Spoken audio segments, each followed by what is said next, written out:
పహల్గాం ఉగ్రదాడి తర్వాత అంతర్జాతీయ పాకిస్తాన్ను భారత్ ఏకాకి చేస్తోంది.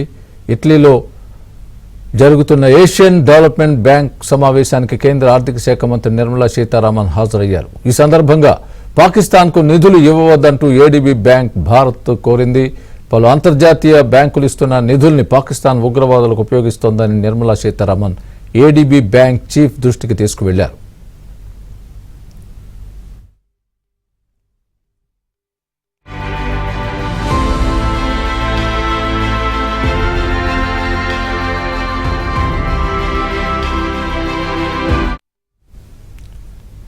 ప్రపంచానికి ఉగ్రవాదం పెను సవాలుగా మారిందని, అలాంటి ఉగ్రవాదాన్ని పాకిస్తాన్ ప్రోత్సహిస్తోందంటూ ఏడీబీ బ్యాంక్ సమావేశంలో నిర్మలా సీతారామన్ భారత్ తరపున గళం వినిపించారు.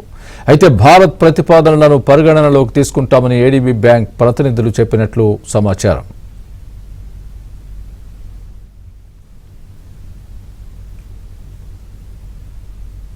ఈ అంశానికి సంబంధించి మరింత సమాచారం మా ఢిల్లీ బ్యూరో చీఫ్ కృష్ణ చెప్తారు. కృష్ణ, చెప్పండి, ఏడీబీ బ్యాంక్ ప్రతినిధులు నిర్మలా సీతారామన్ ఇచ్చిన ఏదైతే పాకిస్తాన్ మీద ఆరోపణలు చేశారో దానికి సంబంధించి ఎలాంటి ఆన్సర్ ఇచ్చారు, ఎలాంటి ఏ విధంగా చెక్ పెట్టే అవకాశాలు ఉన్నాయి? స్వామి, ఆసియా అభివృద్ధి బ్యాంక్ అధ్యక్షుడిని కేంద్ర ఆర్థిక శాఖ మంత్రి నిర్మలా సీతారామన్ కలిశారు. పాకిస్తాన్ కి నిధులను నిలిపివేయాలి, పాకిస్తాన్ కి మీరు ఇస్తున్నటువంటి నిధులన్నీ కూడా ఉగ్రవాదాన్ని పెంచి పోషించడానికి వారు ఉపయోగిస్తున్నారంటూ ఆర్థిక మంత్రి నిర్మలా సీతారామన్ వివరించారు. ఏడీబీ అధ్యక్షుడితో పాటు ఇటలీ ఆర్థిక మంత్రి జియాన్ కార్లో జియోర్టియోగోడ్ ను కూడా నిర్మలా సీతారామన్ కలిశారు. పహల్గాం ఉగ్రదాడికి ప్రతిగా భారత ప్రభుత్వం ప్రపంచంలో పాకిస్తాన్ ఏకాకిం చేయాలంటూ దానిపైన ఆర్థిక చర్యలు, ఆర్థిక యుద్ధాన్ని భారత్ చేపట్టింది. ఇందులో భాగంగానే ఈ సమావేశాలన్నీ కూడా జరుగుతున్నాయి. ప్రస్తుతం తీవ్రమైనటువంటి ఆర్థిక సంక్షోభంలో ఉన్నటువంటి పాకిస్తాన్ నిధుల కోసం ఏడీబీ, ఐఎంఎఫ్ పైన ఎక్కువ ఆధారపడింది. పాకిస్తాన్ కి ఐఎంఎఫ్ ఇచ్చినటువంటి $7 బిలియన్ ఆర్థిక సహాయంపై కూడా భారత్ అభ్యంతరాలను వ్యక్తం చేస్తుంది. మరోపక్క పాకిస్తాన్ ను మళ్ళీ FATF గ్రే లిస్ట్ లో చేసే విధంగా కూడా భారత్ చర్యలు తీసుకుంటుంది. FATF ప్రతినిధులతో కూడా మాట్లాడుతుంది. FATF లో ఉన్నటువంటి సభ్య దేశాలు ఏవైతే ఉన్నాయో వాటన్నిటికి కూడా భారత్ ఇప్పటికే లేఖలు కూడా రాసింది.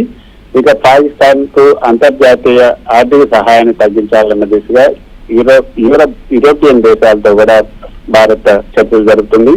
ఆర్థిక సహాయం ఉగ్రవాదానికి తోడ్పడుతుంది కాబట్టి పాకిస్తాన్ కి మీరు ఏ సహాయం ఇచ్చినా అది ఉగ్రవాదాన్ని పెంచి పోషించినట్లే అని కూడా భారత్ స్పష్టం చేస్తుంది. నిధుల వినియోగంపై పాక్షిక నియంత్రణ, పారదర్శక అవసరాన్ని కూడా భారత్ స్పష్టం చేస్తుంది.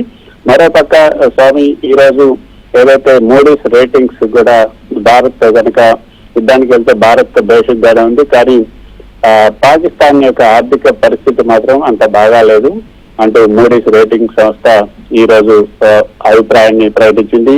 సరిహద్దుల్లో ఉద్రిక్తతల కారణంగా పాకిస్తాన్ ఆర్థిక స్థిరత్వానికి ప్రమాద సంకేతంగా భావిస్తున్నట్లుగా మోడీస్ రేటింగ్ ప్రకటనలో పేర్కొంది. భారత్ లో ఉద్రిక్తతలు జరిగితే పాకిస్తాన్ ఆర్థిక స్థిరత్వానికి గండికొడతాయని కూడా ఈ మోడీస్ రేటింగ్ పేర్కొంది. ఆర్థిక మెరుగుదల కొనసాగుతున్నా కూడా కుదించుకుపోతున్నటువంటి విదేశీ మారక నెలలు, అదేవిధంగా ధరల పెరుగుదల పాకిస్తాన్ కి సమస్యగా మారే అవకాశం ఉంది. ఐఎంఎఫ్ కార్యక్రమాల్లో పురోగతికి అంతరాయం కలగొచ్చు. విదేశీ రుణ చెల్లింపులకు అవసరమైనటువంటి నిల్వలు కూడా ఇంకా తక్కువగానే ఉన్నాయి. సో పాకిస్తాన్ తో పోల్చుకుంటే భారత్ ఆర్థిక స్థితి స్థిరంగా ఉంటుంది. పబ్లిక్ ఇన్వెస్ట్మెంట్, ప్రైవేట్ కన్జంప్షన్ తో భారత్ లో వృద్ధి కొనసాగుతుంది అంటూ మూడీస్ రేటింగ్ సంస్థ పేర్కొంది. పాకిస్తాన్ తో భారత వాణిజ్య పరిమితి 2024లో మొత్తం ఎగుమతుల్లో 0.5% ఉన్నందున పెద్దగా ప్రభావం చూపించలేదు. రక్షణ ఖర్చులు పెరిగితే భారత ఆర్థిక స్థిరత్వంపై కూడా ప్రభావం పడే అవకాశం ఉంటుంది. రెండు దేశాల మధ్య మిలిటరీ ఉద్రిక్తతలు మళ్ళీ తలెత్తే అవకాశం ఉంటుంది. ఈ ఉద్రిక్తతలు కనుక పోరుగా మారే అవకాశం మాత్రం కొంచెం తక్కువగానే ఉంది. కాకపోతే మాత్రం పాకిస్తాన్ మాత్రం కొంత ఈ ఉద్రిక్తతల కారణంగానే పాకిస్తాన్ లో కొంత ఆర్థిక అస్థిరత్వం ఏర్పడే అవకాశం ఉంది అన్న అభిప్రాయాన్ని మూడీస్ రేటింగ్ సంస్థ కూడా ఈ రోజు ఒక ప్రకటనలో వెలువరించింది. Right Krishna, thanks for the update.